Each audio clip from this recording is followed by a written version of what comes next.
امریکہ میں بدترین مہنگائی اور ڈالر کی قدر میں کمی کا خدشہ بھی ظاہر کیا گیا، اور سب سے بڑھ کر 2 دن بعد امریکی انتظامیہ نے میکسیکو اور کینیڈا پر اضافی ٹیرف 1 ماہ کے لیے مؤخر کر دیا۔ کیا صدر ٹرمپ کی ٹیرف پالیسی سیٹ بیک کر چکی ہے؟ بسم اللہ الرحمن الرحیم۔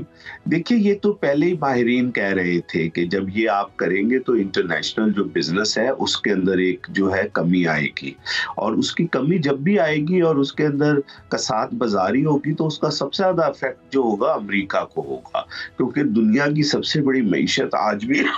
امریکہ ہے۔ تو امریکہ کو یہ ساری صورتحال جو تھی یہ ہونی تھی۔ امریکہ اس بات کو نہیں سمجھ رہا تھا کہ جو ٹیرف کی وجہ سے اس کو سہولتیں حاصل ہیں اور اس کی کرنسی کے اندر جس طرح بزنس ہوتا ہے وہ آٹومیٹکلی اس کو پیسے اس کے ملتے رہتے ہیں، اسی لیے آپ نے دیکھا کہ ان کو اپنے فیصلے جو ہیں وہ واپس لینے پڑے ہیں۔ اور اس کا مطلب یہ ہوا کہ اگر وہ اس کے اوپر فوکس کریں گے کہ نہیں ہم یہ فیصلے واپس نہیں لیں گے تو یہ پوری دنیا اس کی لپیٹ میں آئے گی۔ مثلا سونا بڑھنے کی کیا وجوہات ہے؟ لازمی بات ہے کہ جن ممالک نے ڈالر رکھا ہوا ہے وہ ڈالر کو بیچیں گے، اور جب ڈالر کو بیچیں گے تو کوئی چیز تو انہوں نے ریزرو کے طور پہ رکھنی ہے، تو وہ چیز جو ہے وہ سونے کی شکل میں ہوگی۔ اسی لیے ابھی جیسے آپ کے سوال میں ہی جواب تھا کہ ڈالر کی قیمت جو ہے وہ بتدریج نیچے کی طرف جا رہی ہے اور سونا اور چاندی کی جو ہے قیمتیں اوپر کی طرف جا رہی ہے۔ تو یہ ایک ڈبیکل ہے جس کو امریکہ کو سمجھنا پڑے گا، اور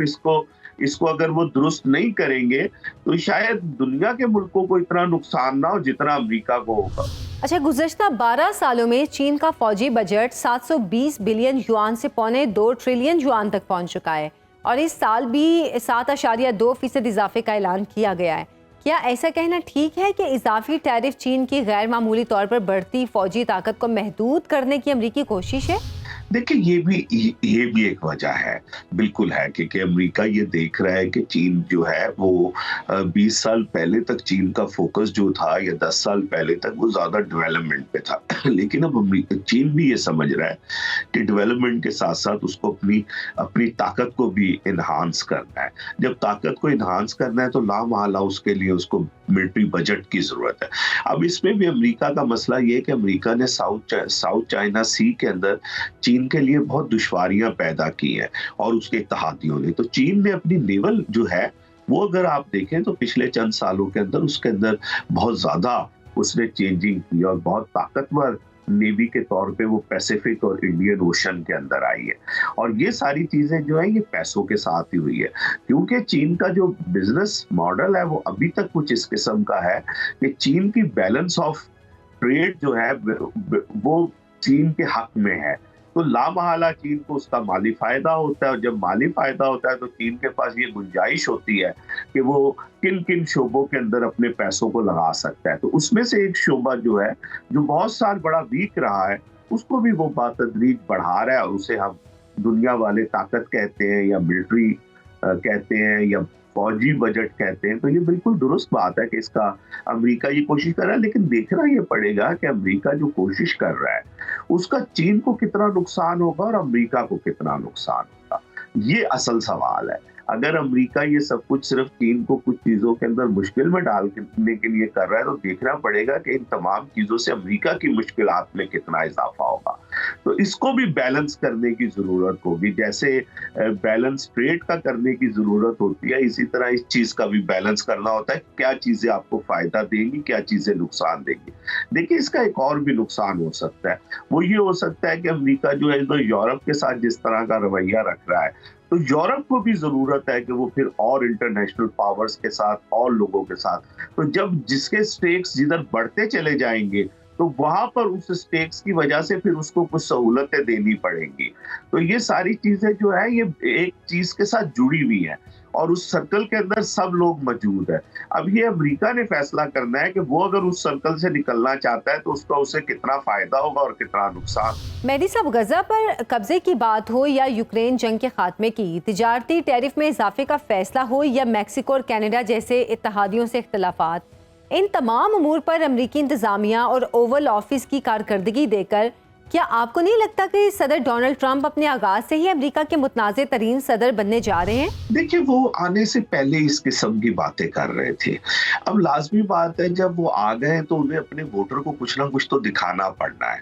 تو وہ اپنے ووٹر کو دکھانے کے لیے کہ دیکھو میں نے جو نعرہ لگایا تھا کہ امریکہ سب سے پہلے، دیکھو میں اس پر عمل درآمد کر رہا ہوں. میرا خیال ہے کہ یہ زیادہ عرصے کنٹینیو کرنا مشکل ہو جائے گا اور اس کے اندر جو ہے وہ ان کو کوئی نہ کوئی بیچ کا راستہ نکالنا پڑے گا. اور ان کی گفتگو شنید بھی دیکھیں آج والے دن تک ان کو سب سے بڑا سپورٹ یہ حاصل تھی کہ ان کے دونوں طرف ان کی کیوں نہ وہ بیک ہو کیوں نہ ان کا فرنٹ ہو، وہاں پر ان کو نہ کوئی مسائل درپیش نہیں تھے، بلکہ جو ممالک تھے وہ ان کے اتحادی تھے. بلکہ اگر سچی بات کی جائے تو یہ کہا جائے گا کہ وہ امریکہ کی طرف دیکھ کر آگے چلتے تھے. لیکن اگر امریکہ انہی لوگوں سے اپنے تعلقات کو خراب کر لے گا، ان ممالک سے اس کے تعلقات اچھے نہیں رہیں گے تو لا محالہ پھر اس پر تنقید ہوگی. اور جو امریکنز کا سٹائل ہے رہنے کا وہ ان کے لیے بڑا مشکل ہے کہ وہ اپنے قریب کے ممالک کے ساتھ ان کے اس طرح کے بدترین تعلقات ہو جائیں. تو ان تعلقات کو بیلنس کرنا پڑے گا اور لا محالہ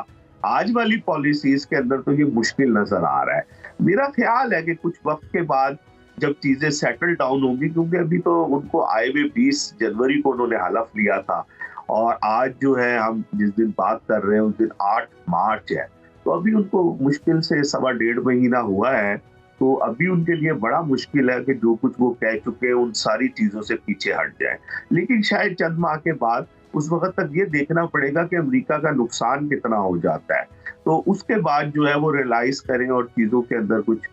فرق لے کر آئے. جہاں تک دیکھیں بات ہے نا غزہ کے معاملے کے اندر جو ہے وہ دیکھنا یہ پڑے گا کہ وہ ابھی تک یہ کوشش کر رہے ہیں کہ جو ان کے مڈل ایسٹ کے اتحادی ہیں وہ ان کا ساتھ دیں اور توقع یہ کی جا رہی ہے کہ وہ اپریل کے مہینے کے اندر جو ہے وہ اپنے مڈل ایسٹ کے جو مسلمان اتحادیوں میں سب سے بڑا اتحادی ہے سعودی عرب وہاں آ رہے ہیں. اب وہاں پر آ کر وہ کیا ایسا نقطہ پیش کرتے ہیں جس کے بعد جو ہے وہ مڈل ایسٹ کے لیے یہ صورتحال پیدا ہو کہ وہ ان سے ہم آہنگ ہو سکے غزہ کے معاملے کے اندر.